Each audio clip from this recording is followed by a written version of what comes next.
So if anybody here is asked to give a talk, a spiritual talk, you don't need to be ready. Just say, yeah, I'll do it. And then you go there and you sit in front of the people and stop thinking and see what happens.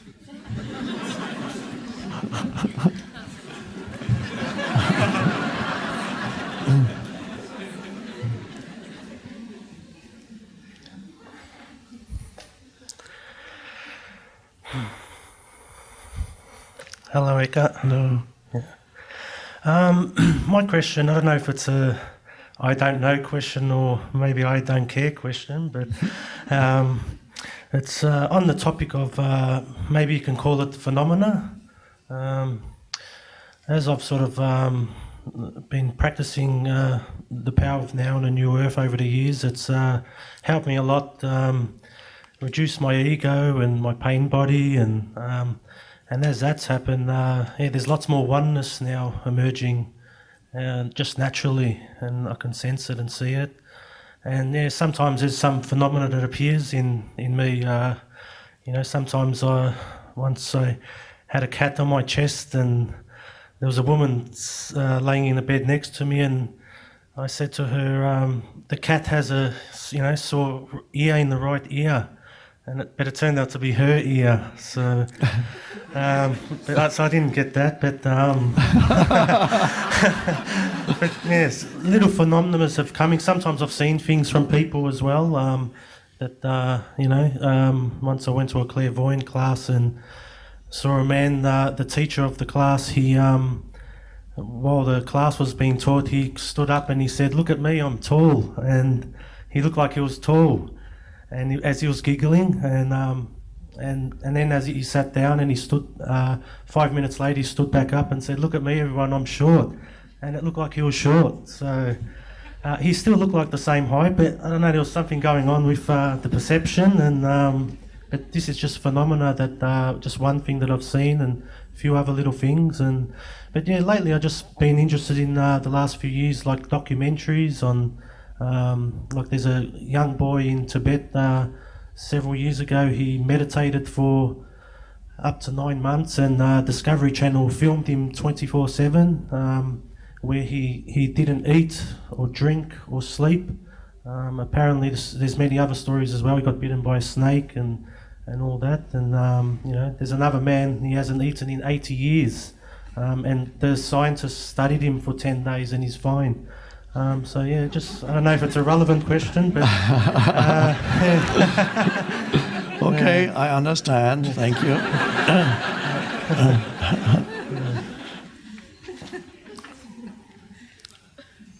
It sometimes also happens that as you awaken spiritually, some people develop also certain psychic abilities.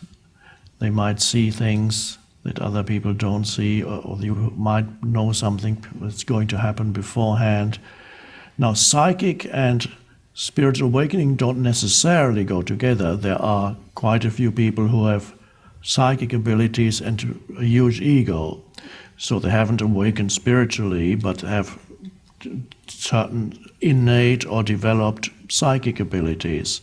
But it's possible that as people awaken spiritually, there can also be certain phenomena accompanying their spiritual awakening. It's a well-known thing those things in India are called siddhis, which are powers that develop as you awaken spiritually for some people, not everybody. And every true teacher will tell you that you should not give excessive importance to any powers, whether they be clairvoyant or clairsentient or whatever, that arise spontaneously during your spiritual awakening, because if you give them importance, they will lead you astray. So you don't deny them, you recognize them, you say, that's great.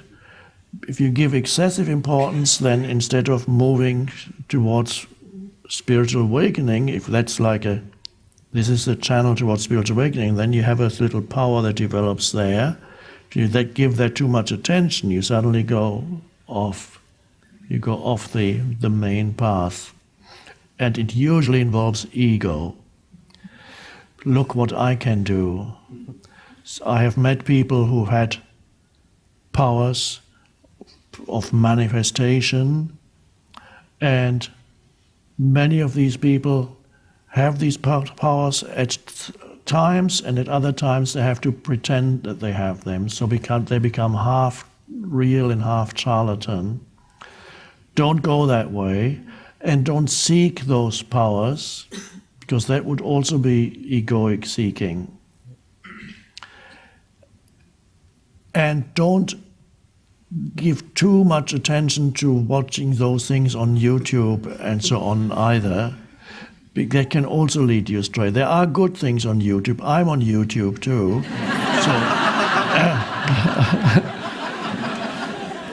And there are other teachers and teachings that you can watch. So if you want to watch YouTube, although the mind loves to get, oh, isn't that fascinating? But it doesn't get you anywhere. It doesn't contribute to your awakening. So be careful with what you give your attention to.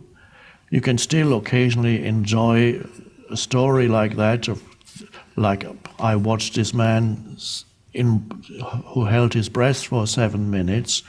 That was interesting. Later I looked him up I must admit, I looked him up on YouTube. And I saw a whole performance that he did on YouTube, and I was impressed. But that's fine, I don't need to watch any more after this.